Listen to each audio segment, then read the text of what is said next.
Hi guys, Milov Tarot here. Welcome back po for another malinisang tarot. So, titingnan po natin ngayon kung sinong posibleng magiging Valentine ninyo ngayong February. Maglalagay na lang po ako ng timestamp sa may description box para po mapuntahan ninyo ang inyong zodiac signs. Pero syempre, this is a general reading, kaya hindi po lahat ay makaka-relate. Okay? So, we will start po with Aries. Ano kaya yung posibleng or sino kaya yung posibleng magiging ka-Valentine ninyo ngayong February? So we have here the Queen of Pentacles, the Eight of Wands, and we have here the King of Pentacles. Malaki yung possibility na yung magiging ka-Valentine ninyo ay Capricorn. We also have here Sagittarius and Taurus. Okay? So, base sa mga barahan na ito, this is somebody na meron ng kaya sa buhay. Okay? Kaya kanyang ilibre. Kaya niyang mag-provide sa'yo. Kaya niya na mag-commit. Okay? Pwedeng negosyante or pwedeng isang boss. Basta mataas na yung estado niya sa buhay. Okay? Maaaring maging mabilis ang mga pangyayari between the two of you. It might start off like a whirlwind romance which will lead to something very serious. Okay? Magiging maganda yung communication ninyo sa isa't isa at yung usad, kumbaga, ng inyong relationship. Okay?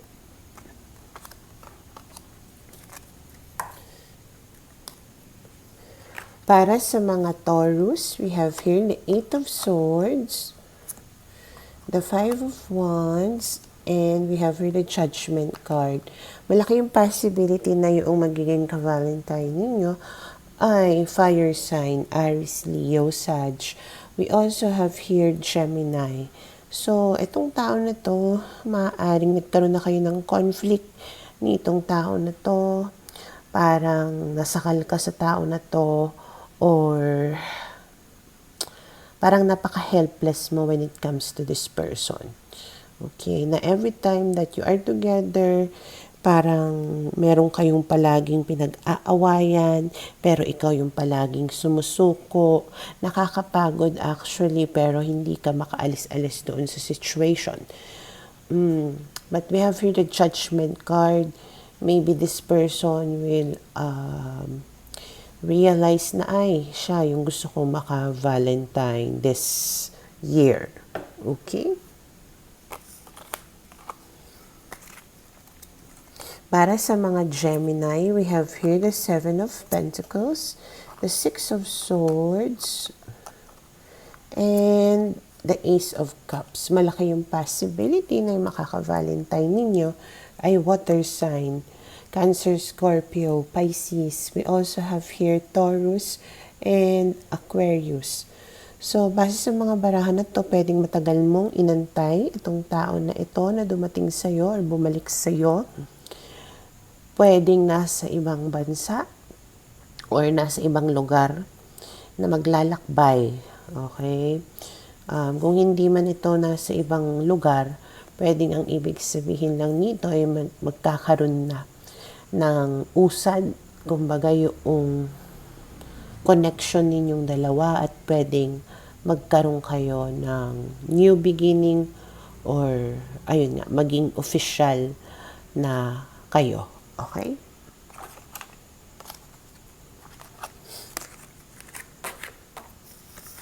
Para sa mga Cancer, we have here the Four of Cups, the Six of Pentacles, and the Empress. Malaki yung possibility na yung taong magiging or yung magiging Valentine ninyo ay Earth sign, Taurus, Virgo, Capricorn. We also have here Cancer. Okay, so this person might be somebody na namimiss ka. Okay, naiisip ka. Maaaring may anak na kayo or may anak siya, pwedeng ganyan. At sobrang mahal ka naman nitong tao na to at maalaga, kumbaga itong tao na ito, mapagbigay din. Okay? At maaaring naaalala ka niya ngayon, na-miss ka niya, kaya gusto niya na ikaw yung maka-Valentine niya. Okay? Para sa mga Leo, we have here the 5 of Cups, the 9 of Wands, and the 3 of Pentacles. Malaki yung possibility na yung makaka-Valentine ninyo ay Scorpio. We also have here Sagittarius and Capricorn. So, base sa mga barahan na to, maaaring naging distant and cold kayo sa isa't isa. Pwedeng pinagsisihan niya na or pinagsisisihan niya na yung nangyari between the two of you, pero nararamdaman niya siguro na umiiwas ka. Parang gusto niya na magkaayos kayong dalawa. Okay? And maaaring bibigyan mo siya ng chance, pero naandun pa rin yung parang careful ka when dealing with this person. Okay?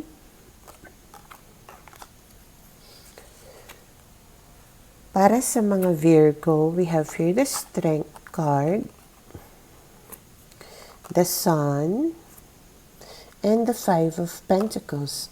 Malaki yung possibility na yung taong makaka-Valentine ninyo ay Leo or Aries and Sagittarius, na andito din si Taurus. Okay? So, itong tao na to might have abandoned you before or ginost ka before, pero papaamuhin ka, susuyuin ka, or mamakaawa. Parang hihingi siya ng tawad sa'yo. And maaaring maging masaya yung Valentine's ninyong dalawa. Okay?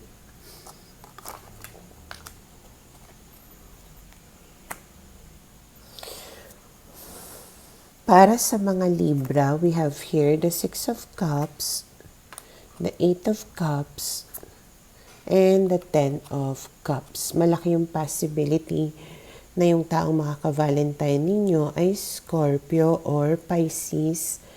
And, yeah, yun. Scorpio and Pisces. So, base sa mga barahan na to, pwedeng mag-asawa kayo nito, may family kayo nito, or somebody from the past na gusto niyang makipag-reconcile sa'yo.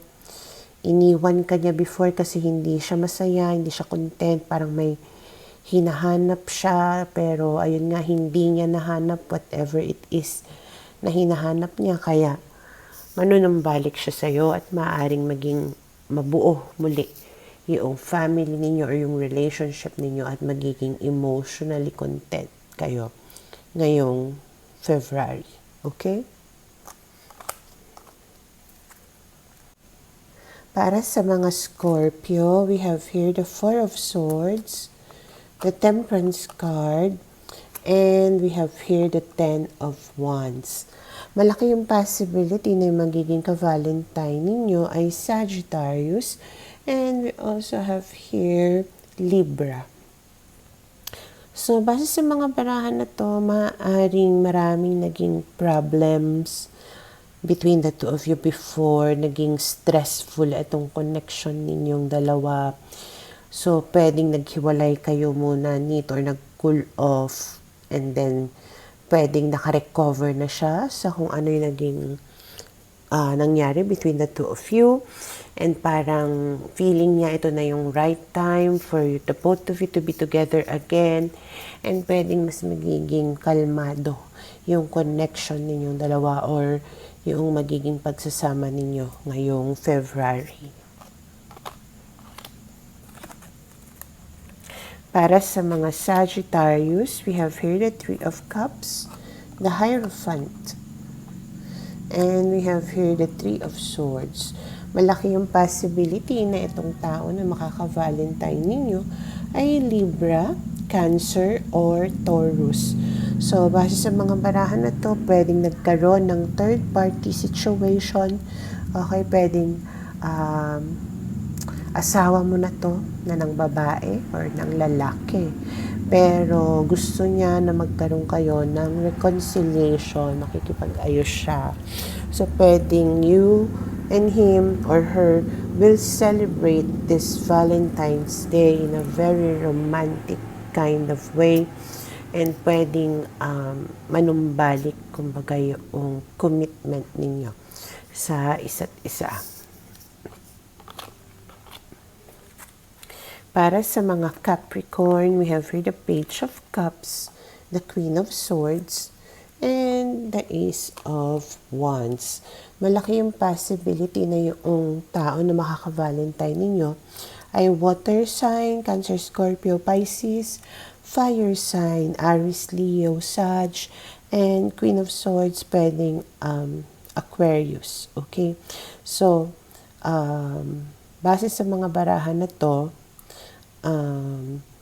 this can be a new person. Okay? Pwedeng somebody who is younger than you. Parang feeling ko wala kang emotional attachment dito sa tao na to. But there is sexual attraction between the two of you. It can be just a one-night thing, one-time thing, a fling, ganyan, or for, for sex. So, maaring, parang ganun, mababaw lang, kumbaga, yung connection ninyo sa isa't isa at hindi ka takot, kumbaga, na mawala siya. Okay?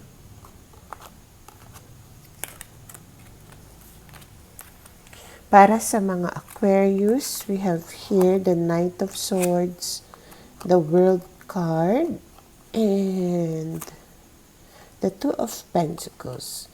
Malaki yung possibility na yung taong makaka-Valentine ninyo ay Earth sign, Taurus, Virgo, Capricorn, and we also have here Gemini.